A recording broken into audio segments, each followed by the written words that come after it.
Well, there's no way of making this sound particularly interesting. This is about missed payments for Sebastien Haller. This is about rumoured takeover bids for West Ham.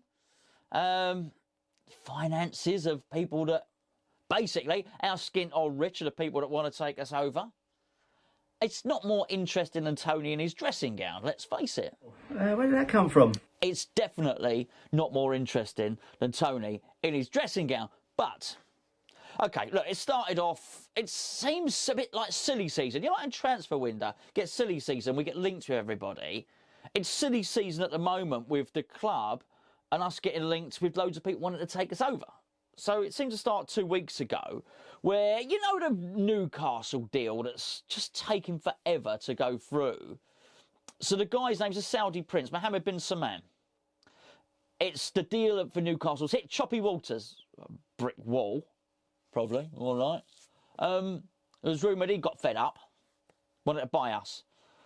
Then there was a link of a Chinese group. Then some Russians. It sounds like, what's it sound like? It sounds like Snatch or Lock, Stock and Two Smoking Barrels, doesn't it? And the most recent one was Tripp-Smith. You know Tripp-Smith, he already owns shit. What's his name? Everyone calls him Tripp-Smith. What's his name? Hold on. What's his name? Alphonse? Albert. J. Albert. God, there's a lot. You have to dig around. J. Albert Tripp-Smith. What's the J? Jimmy Boy. Jimmy Boy Albert Tripp-Smith.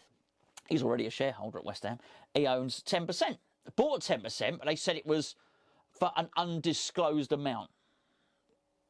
But he also lent the club 10 million quid, just under, interest-free. Oh, Christ, it's getting boring. Very money, finances, maths. We look at Tony again. And it's lovely for us all to have something to smile about.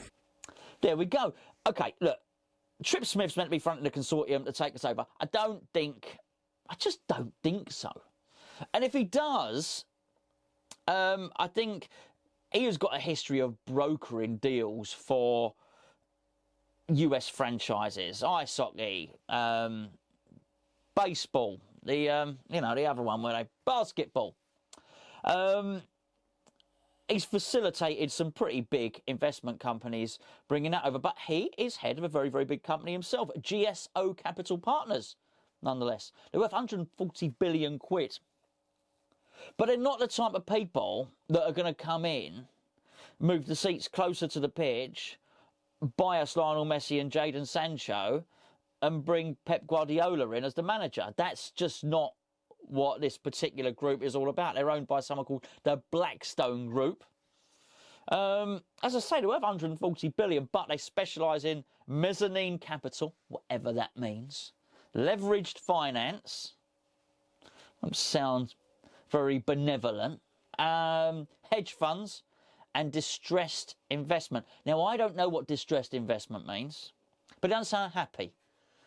You don't sound like you're taking over a good company, a happy company. The secret is in the word distressed. Mezzanine capital, you can click on it. It's an instrument that represents a claim on a property's assets. Well, that doesn't sound good, does it? Okay, so I don't know, I'm speaking out of turn here. That's what Tripp-Smith's company does. I think it seems like it's hedge funds and they invest in people who ain't doing so well. But I'm not sure how healthy they then make them. But do you know what I'm saying? This is not... It's easy to think, particularly with our owners who have made quite a hash of their 10-point plan, haven't they, really? 10-point plan, 10-year plan, whatever it was. You have to say the transition from Upton Park to London Stadium has failed. So it's easy to look at it and think, oh, we'll take them instead. Anyone but Gold, Sullivan and Brady. It just might not be that this particular one is the promised land. Would he want to get involved? See, I heard that everybody had met up in, I say everybody, Who's everybody? Wasn't me, wasn't you, but rich people and the club had met up just before lockdown in Abu Dhabi, somewhere like that, to discuss a takeover. I'm pretty sure that the club flashing its knickers at the championship would probably have lowered the value, and probably if anybody did want to take over, they're going to want to know which division we're going to be in next season. That being said, Newcastle know which division they're going to be in next season. That still hasn't happened. But that's another conversation altogether, about because that would be for very, very different reasons. It often gets trotted out that there's a ratcheted system whereby the club can't sell without incurring a penalty. It's the most boring sentence I've ever uttered. You may well disagree. I've probably done more than that. Anyway, the deal with the Olympic Stadium meant that we have to pay some money back to the taxpayer, basically. But it's not a prohibitive amount. It's not so much that they wouldn't make the sale. And quite frankly, you just only got to look at football at the moment because of all the nonsense in the world and the COVID and this, that and the other.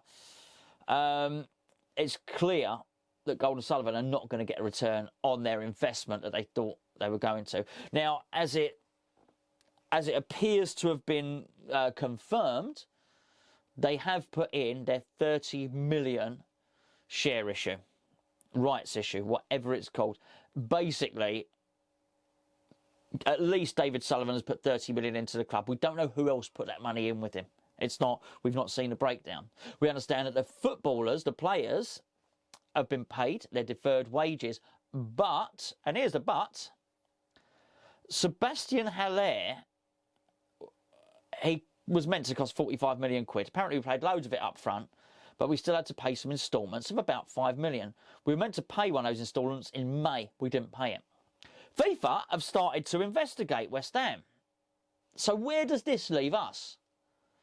I don't know. Now, all I've heard in terms of anything from the club, we know it's an official story. The only comforting, calming words we've heard back were actually only on Claret and Hugh. That was it. It was Claret and Hugh saying, don't worry, it'll all be fine. This will be sorted before it gets a bit saucy, basically. Well, that's not what we want to hear.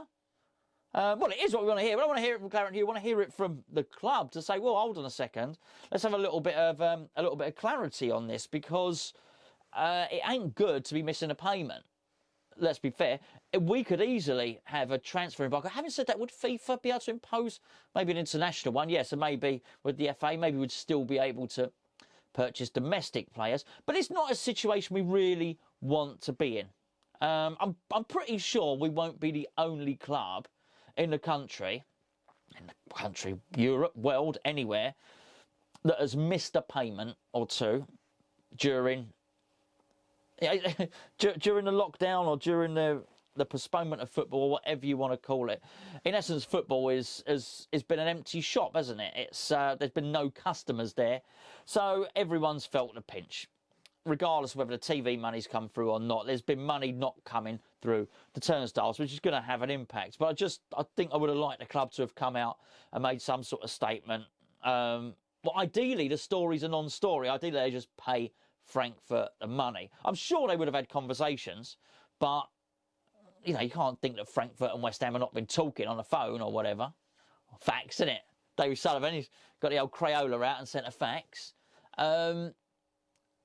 So you'd imagine there's been dialogue, but for them to then decide that they're actually going to report it to FIFA would indicate that actually that dialogue was not particularly fruitful. I don't know. It's not very good, really. Bit of a worry, but not too much of a worry. Apparently, it's all going to be okay.